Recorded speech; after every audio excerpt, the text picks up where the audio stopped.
একটি ম্যাচই কখনো কখনো একজন ফুটবলারের নামকে ইতিহাসের পাতায় উজ্জ্বল করে তোলে। সুইডেনের বিরুদ্ধে ফ্রান্সের ৩-০ জয়ে ঠিক তেমনই এক রাত কাটালেন কিলিয়ান এমবাপ্পে। বিশ্বকাপে অব্যাহত ফরাসি বিপ্লব বলাই যায়। তার জোড়া গোলে ফ্রান্স শুধু প্রি কোয়ার্টার ফাইনালের টিকিট নিশ্চিত করেননি, একই সঙ্গে বিশ্বকাপের মঞ্চে একের পর এক নতুন নজির গড়েছেন এই ফরাসি তারকা। নকআউট পর্বের সর্বোচ্চ গোলের রেকর্ডে ব্রাজিলের কিংবদন্তি রোনাল্ডোকে পিছনে ফেলে এখন এমবাপ্পের সামনে শুধুই লিওনেল মেসি। নিউ জার্সি স্টেডিয়ামে সুইডেনের বিরুদ্ধে ফ্রান্সের জয়ের অন্যতম নায়ক এমবাপ্পে। ম্যাচে একটি গোল করেন ব্র্যাডলি ব্রাকালো। আলোচনার কেন্দ্রবিন্দুতে ছিলেন সেই পরিচিত মুখ কিলিয়ান এমবাপ্পে। প্রথম গোলটি করেন এমবাপ্পে, দ্বিতীয়ার্ধে বার্কালোর গোলে ব্যবধান বাড়ে, আর ৭৪ মিনিটে নিজের দ্বিতীয় গোল করে ফ্রান্সের জয় নিশ্চিত করেন এমবাপ্পে। এই দুই গোলের সঙ্গে বিশ্বকাপের নকআউট পর্বে নতুন ইতিহাস গড়েছেন তিনি। এতদিন এই তালিকায় ৯টি করে গোল নিয়েছিলেন ব্রাজিলের রোনাল্ডো এবং কিংবদন্তি লিওনিদাস। ১৯৩৮ সালে সুইডেনের বিপক্ষে লিওনিদাস এই কীর্তি করেছিলেন, আর ২০০৬ সালে রোনাল্ডো সেই রেকর্ড স্পর্শ করেছিলেন। এবার সেই সীমা পেরিয়ে গেলেন এমবাপ্পে। বিশ্বকাপের নকআউট পর্বে তার গোল সংখ্যা এখন ১০। মেসি কিংবা পর্তুগালের ক্রিস্টিয়ানো রোনাল্ডোর থেকেও এই জায়গায় অনেকটা এগিয়ে রয়েছেন তিনি। তিনটি বিশ্বকাপ খেলি এমন অসাধারণ রেকর্ড তৈরি করেছেন এমবাপ্পে। ২০১৮ সালের বিশ্বকাপে আর্জেন্টিনার বিরুদ্ধে প্রি কোয়ার্টার ফাইনালে জোড়া গোল ও ফাইনালে ক্রোয়েশিয়ার বিরুদ্ধে একটি গোল করেছিলেন তিনি।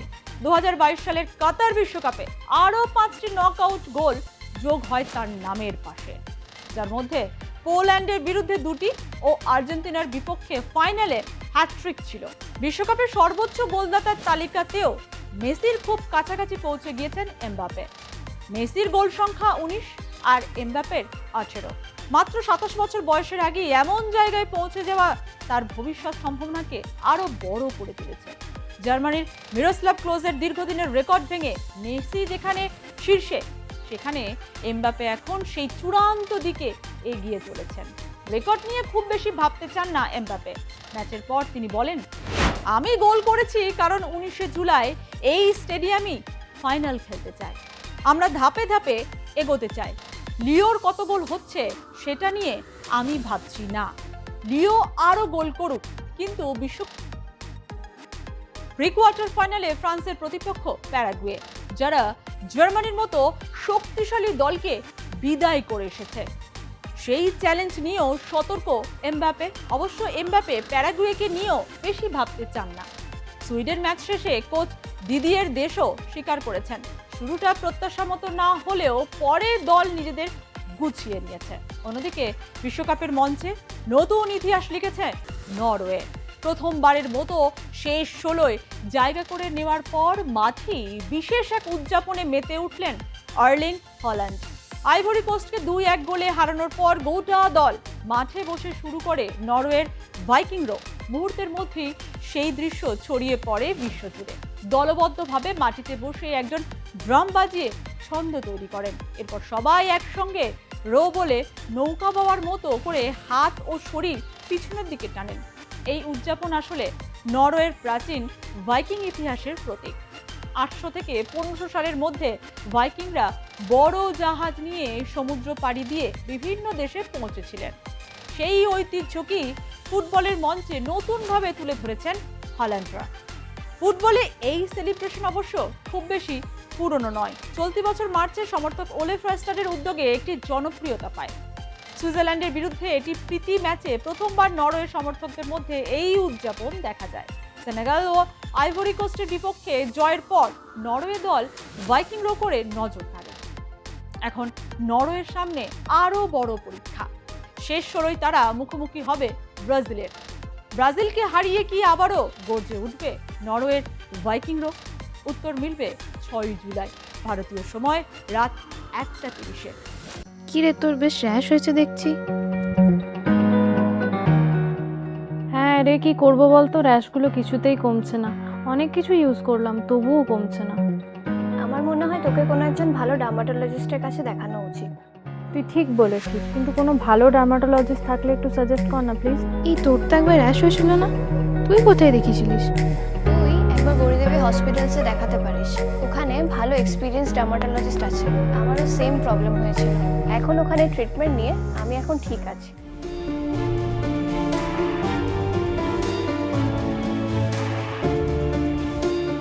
গৌরী দেবী হসপিটাল, রাজবাঁধ, দুর্গাপুর।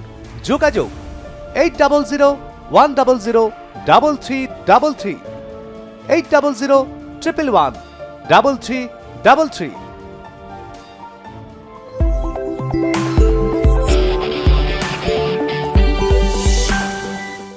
এদিকে স্বপ্নের পথে আরও এক ধাপ। ঘরের মাঠে ইতিহাস গড়ল মেক্সিকো। বিশ্বকাপের মঞ্চে নিজেদের শক্তি ও আত্মবিশ্বাসের প্রমাণ দিল আয়োজক দেশ মেক্সিকো। ইকুয়েডরকে 2-0 গোলে হারিয়ে প্রি কোয়ার্টার ফাইনালে জায়গা করে নিল তারা। জার্মানিকে হারিয়ে আসা ইকুয়েডরকে খুঁজেই পাওয়া যাচ্ছিল না। শুরুর থেকেই ম্যাচের নিয়ন্ত্রণ ছিল মেক্সিকোর হাতে। 22 মিনিটে জুলিয়ান কিনোনেসের গোলে এগিয়ে যায় মেক্সিকো। এরপর 31 মিনিটে রাউল জিমেনেজের দুরান্ত ফিনিশে ব্যবধান বাড়ে। দ্বিতীয়ার্ধে ইকুয়েডর চেষ্টা করেও গোল আনতে পারেনি। এই জয়ের সঙ্গে 1986 সালের প্রথমবার বিশ্বকাপের নকআউট পর্বে ম্যাচ জয়ের স্বাদ পেল মেক্সিকো। ঘরের মাঠে সমর্থন আর দলের আত্মবিশ্বাস নিয়ে এখনো তাদের চোখ আরও দূরের লক্ষ্যে। বিশ্বকাপের মঞ্চে একের পর এক নতুন চমক, এমবাপ্পের রেকর্ড, মেক্সিকোর শেষ 16য় ওঠা, নরওয়ের ভাইকিং রো, সব মিলিয়ে জমে উঠেছে ফুটবলের মহাযুদ্ধ। বিশ্বকাপের এই মুহূর্তগুলো নিয়ে আপনার মতামত কমেন্ট বক্সে জানান।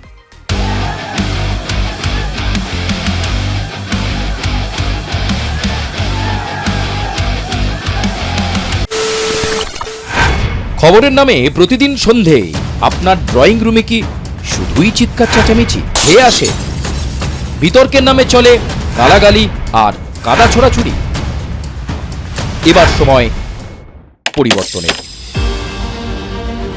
কারণ আমরা কান ফাটানো চিৎকারে বিশ্বাস করি না। আমরা বিশ্বাস করি খবরের সত্যতায়। আমরা কোনো পক্ষের হয়ে গলা ফাটাই না, আমরা সাধারণ মানুষের হয়ে প্রশ্ন তুলি। চিৎকার নয়, শুধু খবর হবে যেখানে বিতর্ক আছে কিন্তু কুৎসিত ঝগড়া নেই। সঠিক তথ্য, বিশ্বস্ত খবর। নজর রাখুন আর প্লাস নিউজে।